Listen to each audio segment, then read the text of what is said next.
glittering settlements inhabited by migrant workers. The surreal splendor that surrounded Limpopo was in shock. The glowing embers of the autumn trees suddenly went dark. The colorful leaves that glides down in a wheeling course shrank. The joyous and enchanting chorus of the wind's beautiful song that stirs wild flowers into a rhythmic dance became mute. The dark clouds with thundering sounds of lightning and growing anger descended. Since that fateful day of the 12th October, the clouds have lost their colors. The birds sing no more. The wind refuses to whisper. Our country and its people cannot stop crying. No consolation can minimize the impact of their loss. As the sun sets, as the birds fly in dusk, as tears of despair fall endlessly on our cheeks and motherland, as minds grapple with the suddenness of tragedy, our spirits have sunk under the unbearable weight of an unexpected shock. Tzaneen, his birthplace, is weeping, and today we have heard about Mboweni. She weeps because a glittering colossus among the roaring lions of the north has been silenced. She weeps because a revolutionary campus has been wrecked. She weeps because the keenest blade on the field is broken. She weeps because a sparkling light of hope has been extinguished. She weeps because a foliage rose of the Mboweni family has been pruned before its season. Tito Mboweni, an illustrious son of the soil, have received the summons to join the innumerable caravan that moves to that mysterious realm where each takes his chamber in the silent halls of death. How true that the mysterious role of human destiny, written in heaven but slowly unfolded, line after line, by the unerring hand of time, has many things in reserve for us all of which are little dreams. With each passing day, the weapons of war at the disposal of our people perish. With each passing day, the ranks of the greatest generation suffer 1,000 losses. Life to the service of his country,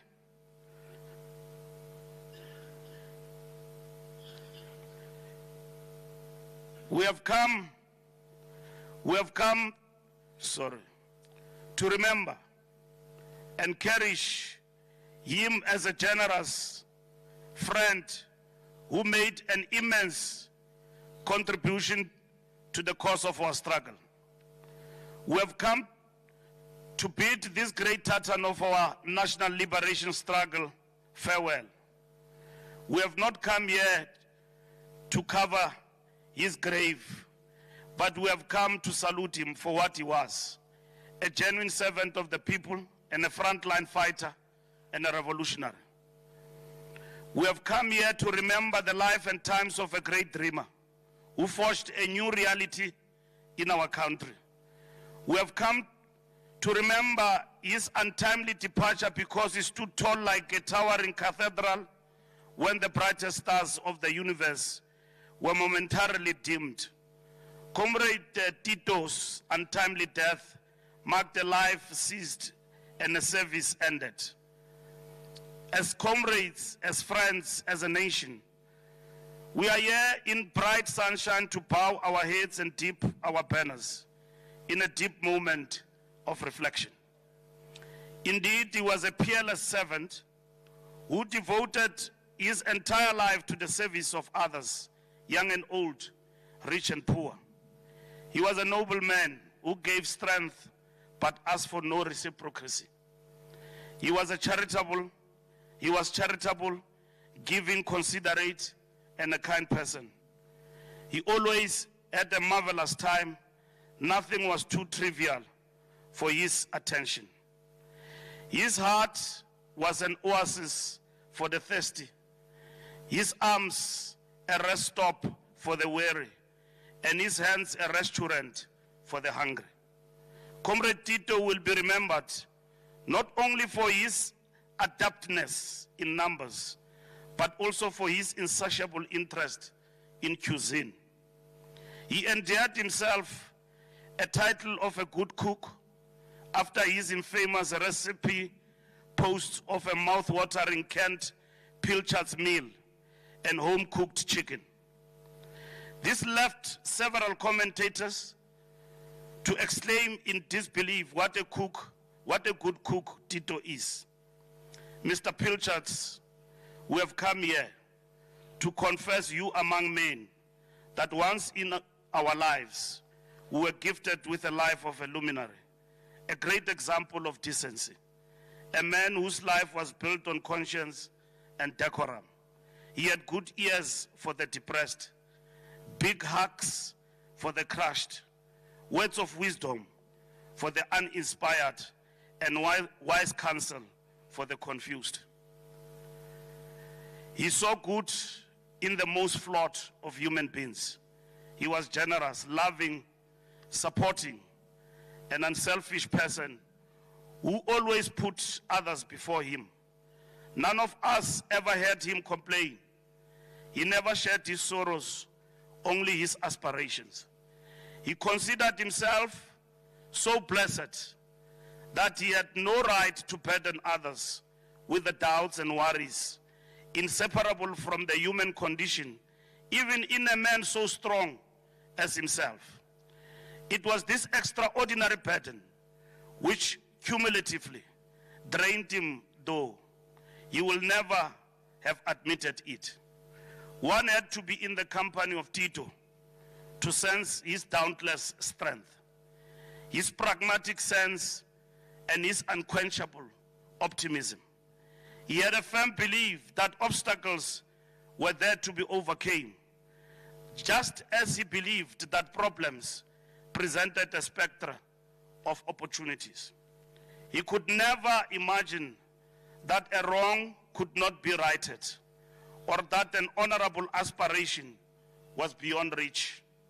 Self-pity, rage, resentment were incomprehensible to him.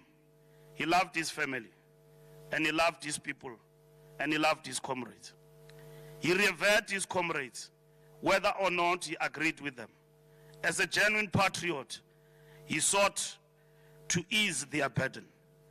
He always had good ears for the depressed. He saw human suffering and gave his all to end it. He saw anguish and fought to ensure that hope is reborn from the ashes of despair. He saw peace and maintained it. He saw progress and promoted it. He saw good even in the most flawed of human beings. That was Tito, we all know. Inspirational, generous with his time, and always willing to guide and mentor those who sought his wise counsel. As we look back over time, we find ourselves wondering, did we remember to thank him enough and celebrate him whilst he lived? For all he has done for us, for all the times he was by our side with us to help and support us. To celebrate our successes, to understand our challenges as a people and accept our strategic setbacks and defeats. For teaching others by his example the value of hard work, good judgment, courage, and integrity. We wonder if we ever thanked him for the sacrifices he made to let us have the very best. And for these simple things like laughter, smiles, and the times we shared, if we have forgotten to show our gratitude enough to all these things he did we are thanking you now. We hope in you all along how much he meant to us. Thank you for your strength and for your courage, Comrade Tito. Thank you for showing us that it is possible to overcome the darkest of days by shining your light unto us and others. Thank you for inculcating in us that tenacity and resoluteness are not just mere attributes to take for granted. In you, we have lost more than a hero of our struggle, more than a revolutionary. In you, our people found a reason to hope, the courage to dream, and a man to emulate. In you, we have lost a man who epitomizes the core ideals that make us the nation we are today. The ideals and values captured today in our Constitution. The ideals and values that cast through Tito's veins for all his 65 years on this earth. It is said that a life well lived is not measured by a number of years we spend on this earth, but by the impact we have on others. By that measure, Tito lived an exemplary life. He touched lives of so many people, leaving an indelible mark on their hearts and souls. His contributions to our people and his loyalty to their cause, all of this speak to the immense character and strength that he possessed. Today, let us remember Comrade Tito not only for his achievements, but for the values he embodied. Let us celebrate his courage, his resilience, and his unwavering spirit. Let us strive to be inspired by his example, seeking to foster love, kindness, compassion in our own lives. Though Tito may no longer be physically present with us, his spirit will forever remain alive in our hearts, guiding us and reminding us of the beauty and fragility of life. So let us honor his memory by living our lives to the fullest, cherishing every precious moment and spreading kindness wherever we go. In conclusion, let us remember Tito as a beacon of light in our lives and carry their legacy forward. He may be gone, but his spirit will forever be alive among us. As we part ways today, let us do so inspired by the remarkable life of Tito Titus Mboweni, with hearts full of love, gratitude, and commitment to honor his memory. Comrade Tito Mboweni lived a life at the service of humanity with commendable distinction. Your place is in the pantheon of giants. Uyibekile indugu ebandla uTito Mboweni. Comrade Yusuf Dadu, delivering an eulogy to SACP General Secretary Moses Kotane, makes this telling observation. I quote, "In the history of every nation, there arise men and women who, when they depart, leave an indelible mark on its people and the tools with which to build a better life." Close quote. Indeed, Comrade Tito has unselfishly left an indelible mark on us and bequeathed the tools with which to build a better life for all our people. Indeed, he has left an indelible mark on our hearts, minds, in the annals of our country's history.